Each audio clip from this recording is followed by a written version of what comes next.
Welcome back to another episode of Draft Master Season. We're on race 8. So far, the winners of our last episode were at Auto Club. We had Justin Haley win. He currently sits 23rd in points. He can use his win to make the playoffs. We also had Chase Elliott win at Texas. I don't see him missing the playoffs. Well, regardless, dropping 27 positions in points, considering he's got 112 points ahead of 30th place, but still. And then as well as Cole Custer winning at Martinsville. And surprisingly, he is 6th in the standings, so I don't see him falling down either. This season has mostly been dominated by Fords. We haven't really seen Chevrolets. We've seen them up front, but they are not really dominating the points like they do every year. So this is kind of like a breath of fresh air for mostly the Fords, considering their star power was really just Chris Buescher, Ryan Blaney, and Brad Keselowski. So we'll see how well today goes, and maybe we won't lose an engine. Joey Logano and Ryan Blaney, as I was just talking about Blaney, will start front row as we are green flag racing from Bristol. 20 laps of makeshift hell, I guess. We'll see how well the tires hold up. Or we'll just see how long it takes before my engine cracks under the pressure.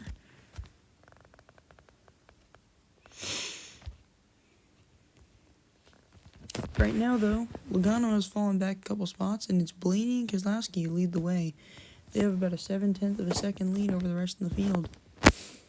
Larson and Logano are left to battle for third right now, but the outside lane is faltering. They don't have as many members as the inside right now, especially with them splitting near the back.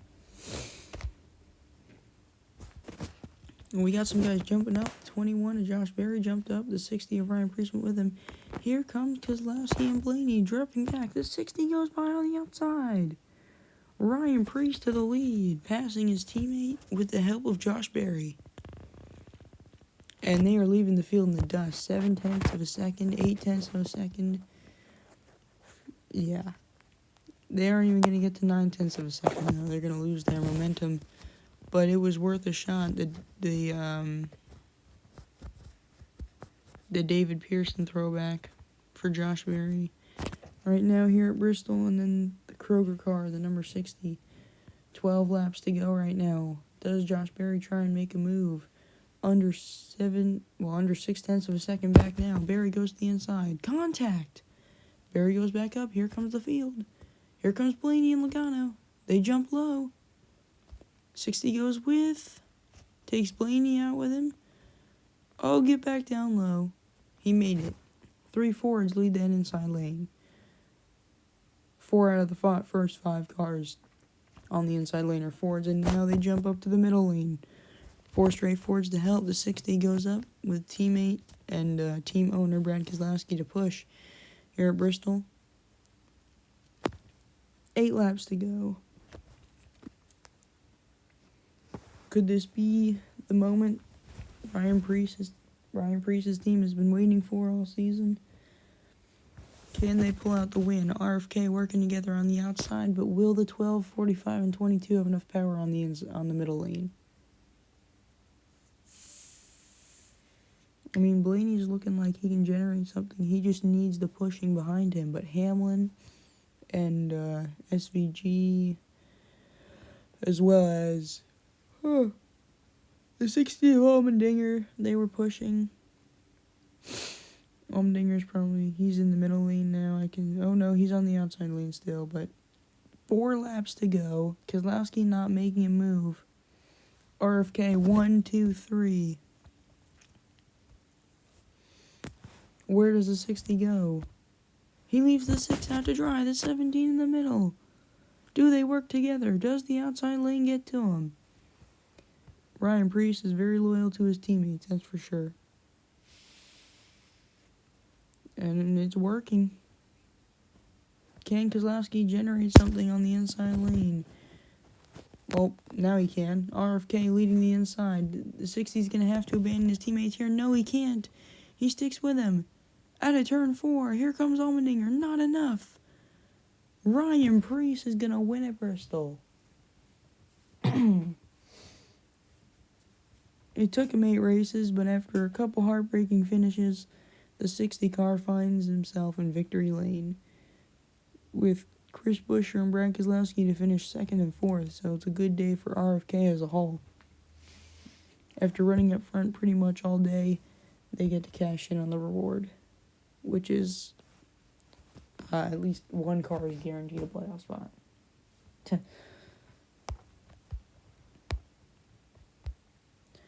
And since there are only 10 playoff races,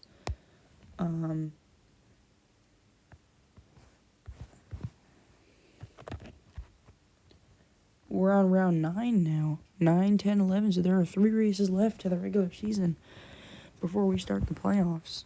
And I am going to do Richmond. But Buescher and Keselowski, the top 2 in points. Preece jumps up to 5th in points.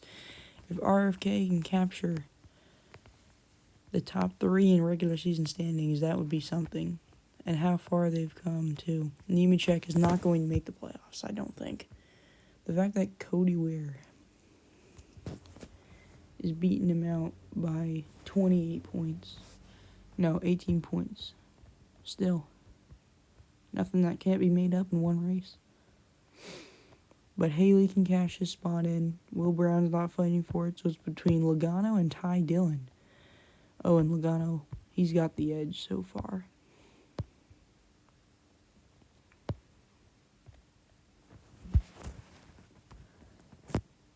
We now go to Richmond. Well, we will go to Richmond in a second.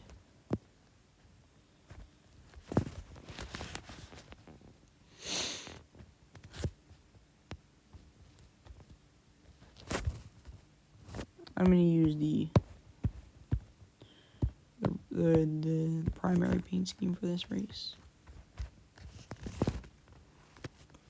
Here we go from Richmond. Chris Buescher and Chase Elliott on the front row leading us to the green flag. Remember that regular season championship is at stake.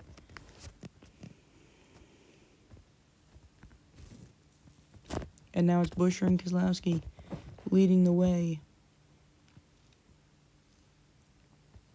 trying to ensure that they can finish 1-2 in the standings, as well as the 9 dropping back. That's good for the 60, because the 60 needs to stay ahead of the 9 under all costs.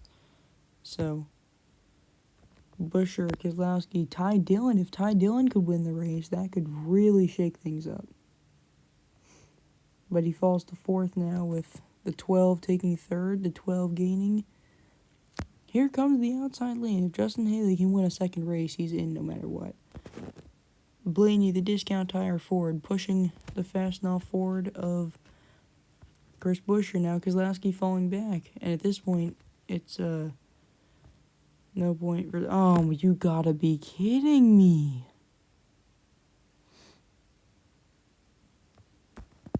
Dude. Why? Why does this happen to me? What am I doing wrong? Literally. Oh my god. This is going to be the reason that a chance at a championship will disappear for me.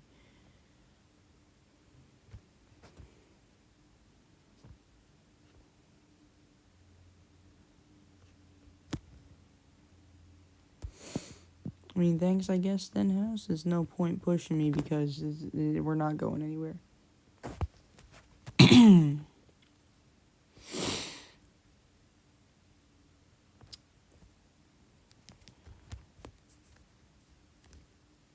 I don't even know how. How in the world?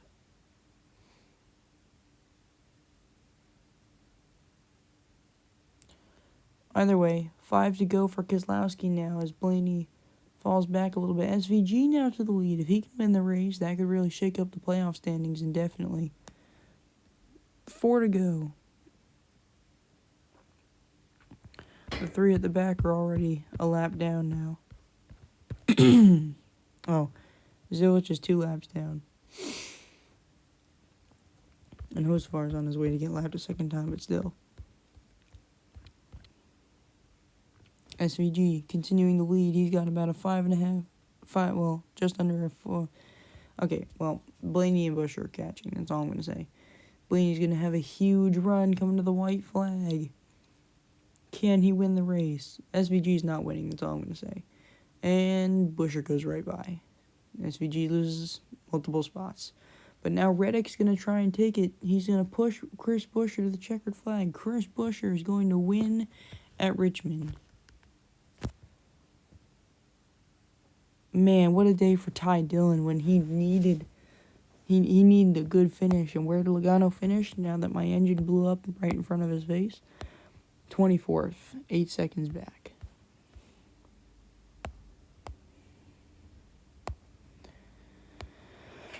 Nemechek had another shit day. Oh, look at that. I finished 40th and 45th. Congrats. Zilich gets lapped twice. Hocevar gets lapped once. And same with Sam Mayer. It's 11 seconds. So whatever the average lap for the cars are is what I go off of. Or basically what my oh my god, the Fords did terrible back here. Holy cow. Damn, this was a bad race for Ford, that's for sure. Outside the top 30, we had 1, 2, 3, 4, 5, 6, 7, 8. Not counting the extra Prius in last place. That's terrible. So 35 cars finished on the lead lap. Wow. Buescher's probably going to win the regular season championship. Now that he has a win, good for him. We fall to 10th in the standings. Don't worry, we'll technically tied for 9th.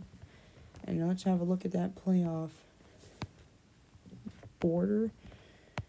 Nemechek is not going to make the playoffs in 2 races. I can tell you that much. He is not going to catch up. So that Las Vegas win meant nothing. Wish it went to somebody else more deserving.